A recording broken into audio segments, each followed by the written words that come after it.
Hello and welcome to the Stags Media coverage of the 2024 election. I'm Kathleen Morris from The Mirror. And I'm Julian Nazario from the Rearview. This is the first time both student organizations have joined forces to give the Stag community an entire and full complete coverage of the election. Over the past few months, we've covered all angles of this election, from national to local races. We also conducted a non-scientific survey and garnered 500 student responses. And just like the national polls, Kathleen, our students are divided on the issues. But there is a candidate that has a lead among Fairfield students. Of those surveyed, 45% say they were voting for Vice President Kamala Harris, while 36% say they were voting for former President Donald Trump. One of the issues students are talking about is abortion and women's health care. 78% of Harris voters said this was the biggest issue on their minds, compared to 13% of Trump voters who felt this was important too. And some of the students have already cast their vote right here on campus. For the first time in Connecticut history, voters can cast their ballots early. In addition to the town hall, the Fairfield University Media Center was selected as a voting location. Officials here have reported seeing a steady stream of voters over the past 2 weeks. Statewide, according to News 12 Connecticut, reports more than 500,000 votes have already been cast so far. To get a better feel what's in the mind of student voters, Max Limerick, the editor-in-chief of The Mirror, sat down with a handful of voters. Here's what the classmates had to say about it. Sure. I definitely think there is a sense of is democracy on the line because it's the first time some criminally indicted person is running for the president, and so that definitely shakes things up a little bit because there's always a question of should this be allowed? I don't really know if democracy is on the line. We're always going to be a Democratic Republic. I don't believe that an insurrection will happen again. Hopefully it won't happen again, just like it did on January 6th. Well, what do you think needs to be fixed about this country, and how do you see your candidate doing that? And so possibly banning assault weapons is something that was huge for me because I don't want to infringe on anyone's Second Amendment right, but also I think that taking away assault weapons would help in cases like school shootings. Around the world. Hopefully we can get a ceasefire in Gaza. Hopefully we can slowly back away from Ukraine and Russia. We can peacefully end that. Do you think a lot of like-minded people might create a bubble in a political atmosphere on a college campus? I wouldn't say there's no bubble here. Yeah, There's no bubble. I think everyone's pretty. I think everybody's pretty hush. I mean, I only talk to a certain group of people who I know exactly where they line. But another thing, like there are basic rights like civic rights, LGBTQ plus rights. If you think a certain thing, I think that can destroy a relationship, and that might change how you view someone. And so certain ideas like that, I feel like respect is the main thing that you have to keep in mind.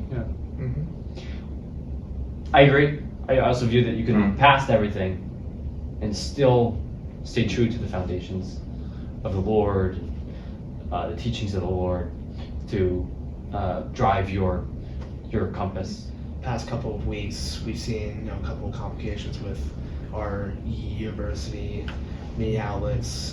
Those emails that just came in. I don't know if we want to bring that up or not, but I think that is only if you want to. But it's a lot. He's referring to the Republican Town Committee getting student emails and sending out a mass email encouraging students to not only vote but to vote for their candidates. Vote for their candidate, right? In Fairfield. But may I say that this at the end of the day is a competition, and we gotta be fair with our competition. We can't be stealing people's emails. That's not good. That's actually against the federal law to infringe on our voting and our privacy, and that's not good. We should have that. We should have people that are honest and respectful. This is just a snapshot of student views. Julian and Kathleen, back to you. In the month leading up to Election Day, candidates on the local and national levels were working hard to connect with voters. Here at Fairfield University, a forum was held by local candidates to target college voters. Copy editor of The Mirror, Jackie Ragazio, was on site and chatted with students about how the forum impacted their decision to vote. After only 1 month in college, freshman Aiden Brunt is diving headfirst into Fairfield politics. I grew up here in this area. As a Connecticut local, Aiden cares about the policies that will affect his town. He attended the election forum to make sure that he made an informed decision on which candidate to vote for. And eventually, we're going to be the next generation, so, we kind of need to be aware of this too and what different people offer. 7 candidates spoke directly to voters like Aiden at a forum hosted in Fairfield University's Dogwood Room. Over 120 town residents and students showed up to hear the candidates' viewpoints. They discussed topics such as affordability, energy, and lowering healthcare costs. Undoubtedly, the number one issue in our state is the affordability crisis. But Fairfield students felt that not many issues that directly impacted them were brought up. A main issue for Fairfield students has been the noise ordinance, especially in the beach area. Although our students know that these candidates don't have much say in that matter, they still wish it was brought up tonight. I think for college students that hopefully plan on living in town, their senior year, that's a huge deal. Noise ordinance issues, typically regarding beach parties like SantaCon, are handled by local officials in the town of Fairfield. The candidates on stage spoke on topics they could address at the state level. This election forum is just what sophomore John Beam needed to solidify his vote. I came here tonight kind of undecided, and State Senator Tony Wong expressed a clear vision. John felt that Huang projected a message of people for others, a classic Jesuit phrase that Fairfield students hear so often. Being a neighbor, being engaged, and making a positive difference in people's lives.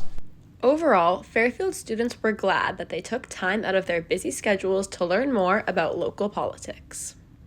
For Aiden, hearing from each candidate was beneficial for his own town knowledge and helped him decide how to cast his vote. I've done my research on my own before this, so I kind of know what policies I agree with more and who, but, it definitely, I think this definitely helps solidify it In what became his first ever opportunity to cast his ballot in an election.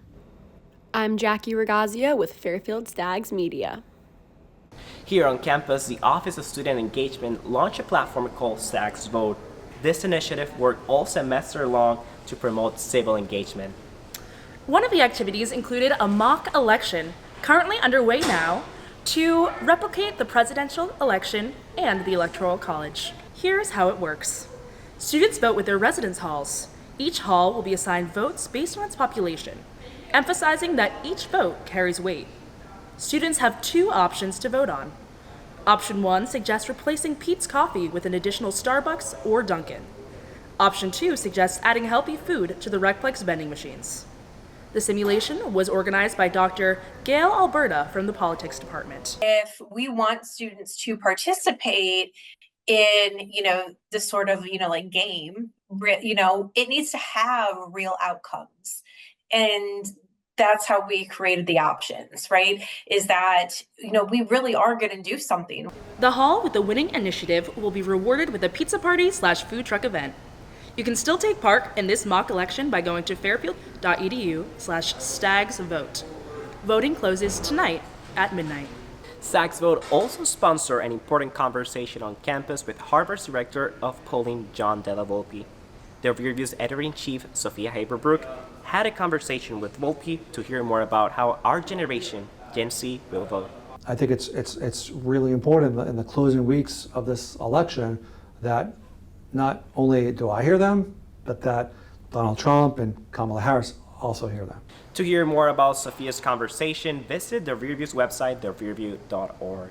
The candidates weren't the only ones campaigning this fall. That's right, Kathleen. I talked with a couple of student voters who were interning with campaigns. Here's what they had to say. These days, politics seems to be the one thing people don't like to talk about. But for some Fairfield University students, talking politics is their job. Meet senior Cooper Stein. I've been kind of going door to door, house knocking, canvassing. And junior Emma Clifford. I do a lot of phone banking, text banking. They are 3 of many Fairfield University students who have decided to jump into the front lines to help Democrats and Republicans get elected into office in 2024. And while party politics might be important, it's the work they put into their internships they believe will be key once they graduate Fairfield. It was to get that last kind of experience to help me professionally so I can go out to my career and into politics and kind of know what to expect. Getting that experience in what appears to be one of the most consequential presidential elections is proving to be a game changer. I thought what better time to work on a campaign than right now? You know, like the months coming up to election, it's so important. It's always important. But it was like the opportunity was right there, and it was like an apple dangling in front of me. I couldn't not take it. And that's exactly what she did.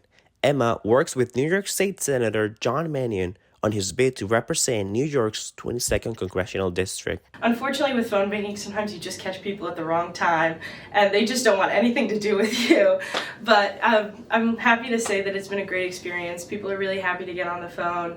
They're very supportive. The same type of support Cooper receives by working on the re-election campaign of State Senator Tony Hwang. What I like the most is now that we're seniors, we go to a great downtown. It's funny to see like people from town like be there, and they're like, "Hey, like you knocked on my door. Oh my God, so nice to see you. How are you? How's the campaign?" He says those interactions over the past 3 months have made his experience a unique one. Be able to get kids out and experience politics, not just watching or tweeting about it, but actually being able to go out and make a change and make a difference in their community, which is just the coolest part. On the campus of Fairfield University, I'm Julian Nazario. That was very interesting. It's great to see that our students are so involved with the 2024 election. Yeah. And that's it for now. Thanks for watching. And make sure to continue engaging in the conversation by checking the Rearview and the Mirror for the latest coverage. Thank you for watching.